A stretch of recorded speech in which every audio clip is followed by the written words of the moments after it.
Olá, hoje a gente vai continuar falando sobre circuitos sequenciais. Então esse assunto, a gente vai continuar falando e vai fazendo uma revisão do que a gente viu na aula passada. Então, na aula passada a gente viu sobre o LET RS. Então, como que ele funcionava, só para a gente recapitular. Então, a gente viu várias montagens dele aqui diferentes. A última que a gente viu é com o clock. Então, ele era um circuito assim, composto de portas NAND, com um pino de clock. Então, qual que seria a tabela verdade dele aqui? Então, a gente tem duas saídas, a Q e a Q barrada. E se a gente lembrar, ele servia como se fosse uma memória, ele armazenava um bit aqui, é lógico que volatilmente, né? Então ele se desligar o circuito ele some, mas ele conseguia manter um valor passado ainda na sua saída. Então a gente tinha a seguinte relação: quando a gente tem aqui no clock no nível lógico 0, não importa o que a gente tem em R nem em S, que a saída vai se manter a passada. Então ele mantém a saída. Quando a gente tem o clock em 1, aí ele começa a funcionar da maneira correta, que é analisando tanto o pino R como o pino S. Quando a gente tem R igual a 0 e S igual a 0, que é o reset e o set, né, que a gente fala, então se eu tenho 0, 0, o que acontece? Ele vai manter também o valor passado. Então essa relação de 0, 0 ele mantém o valor passado. Quando a gente tem 0 e 1 no clock, o que acontece? O nosso pino de set está acionado. O que vai acontecer? A gente vai ter o nível lógico 1 na saída Q e 0 na saída Q barrado, né? Porque ela é o inverso da saída Q. E se a gente tiver um valor 1 no nosso pino R, 0 no nosso pino S e 1 no nosso clock, a gente tem o inverso. A gente tem o pino Q, a saída Q como 0 e a saída Q barrado como 1.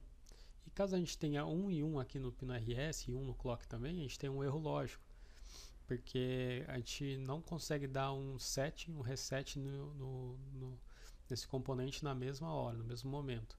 Então, para a gente é um erro lógico que não é desejado que tenha. Aí hoje a gente vai falar sobre o LET tipo D.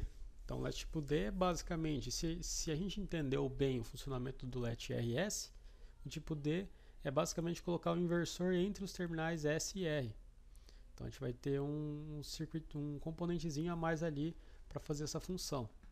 Então nessa configuração, quando a gente coloca esse inversor, a gente vai impedir que as variáveis de entrada assumam valores idênticos. Então a gente nunca vai ter S igual a R, que é igual a 0, então a gente nunca vai ter 0 e 0, nem 1 e 1.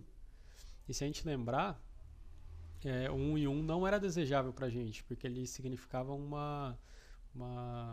erro lógico, né? Ó, ele tinha um erro lógico aqui.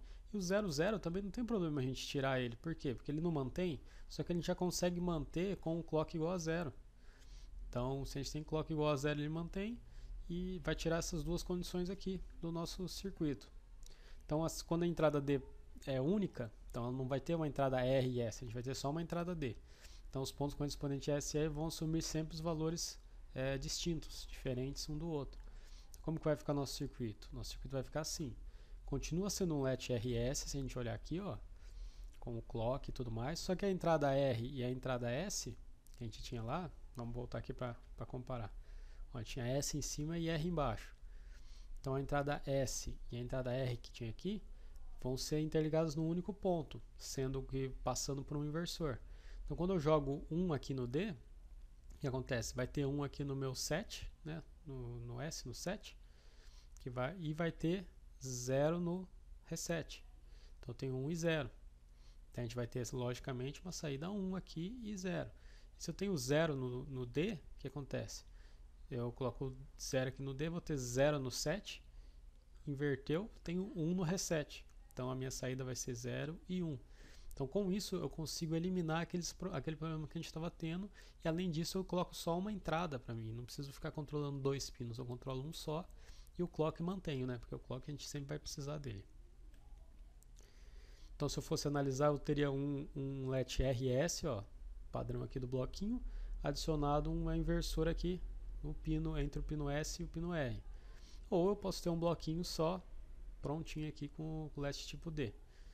E qual vai ser a nossa tabela verdade? Então, como a gente tem um pino D só, a gente vai ter só que ele pode ter valor 0 ou valor 1.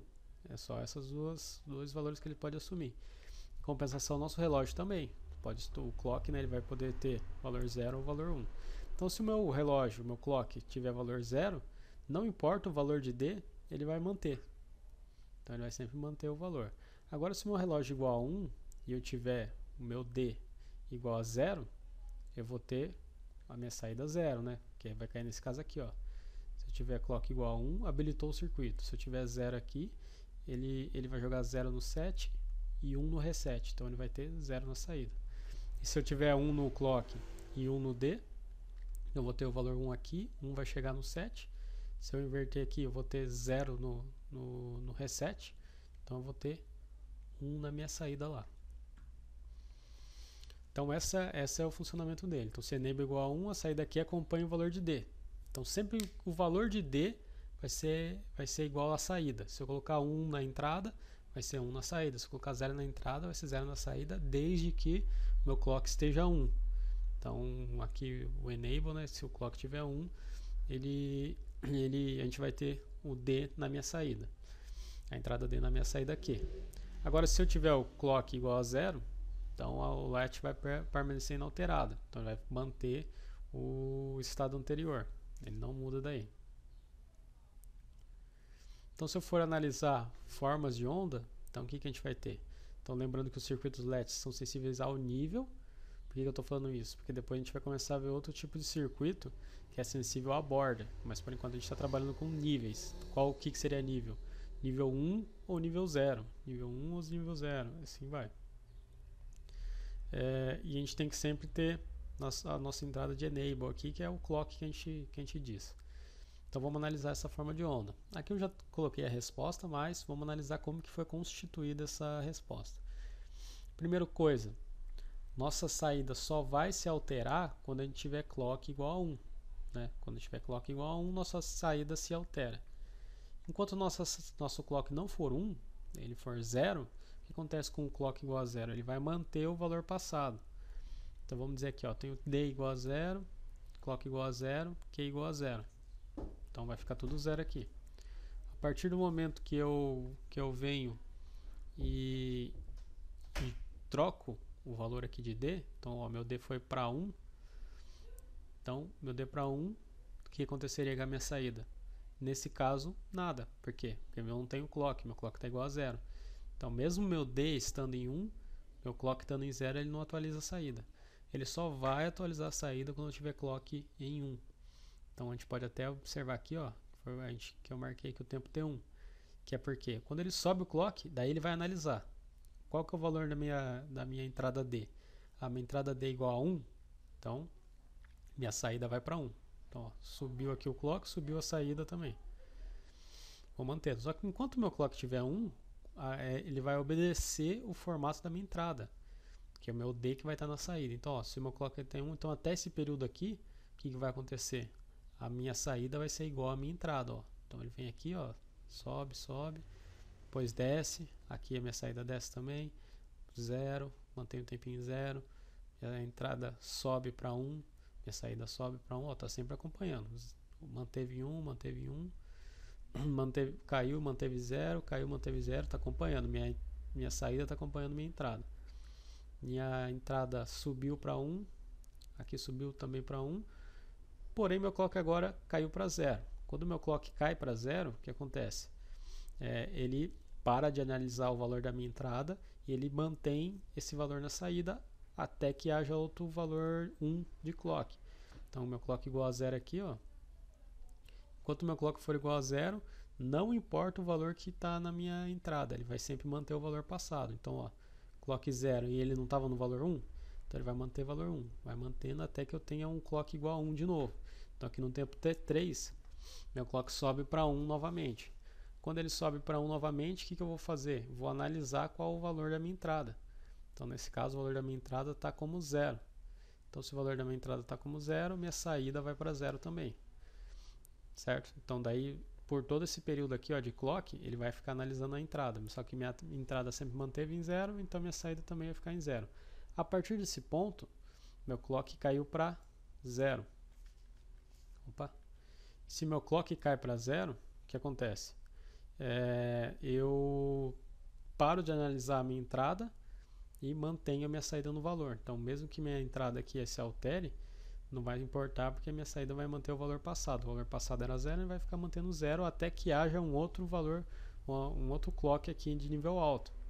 Então, quando chegou no tempo T4, a gente teve um nível alto no clock. Então, quando eu tenho nível alto no clock, o que acontece? Meu circuito vai olhar qual o valor da minha entrada e vai atualizar ele na minha saída. Então, nesse caso aqui, ó, subiu o clock, meu valor da minha entrada estava 1, minha saída atualizou para 1. Com a saída atualizada para 1, ele continua enquanto meu clock está em 1, ele continua analisando a entrada. Só que minha entrada manteve sempre em 1. Então, até esse ponto aqui, ó, a gente vai obedecer, minha saída vai obedecer a minha entrada. Porém, quando meu clock caiu para 0, isso significa que ele para de analisar o valor da minha entrada. Então, minha saída se torna, mantém. Então, caiu para 0, até o final ele manteve 0. Se ele até o final ele manteve 0, então ele vai manter até o final o valor que estava antes da minha saída. Então, como minha saída estava em 1, manteve 1 até o valor aqui até o final da minha análise, né? Então, até aqui ele manteve 1, aí meu sinal acabou aqui. Então, percebam que antes, quando a gente tinha que analisar qual o valor de R e qual o valor de S, para depois ter um valor da minha saída, era um pouco mais chato da gente observar. Agora, quando eu coloco o LET tipo D, ele corrige, a vantagem dele é que ele corrige a dificuldade que eu tinha no LET RS, então ele é um LET RS melhorado.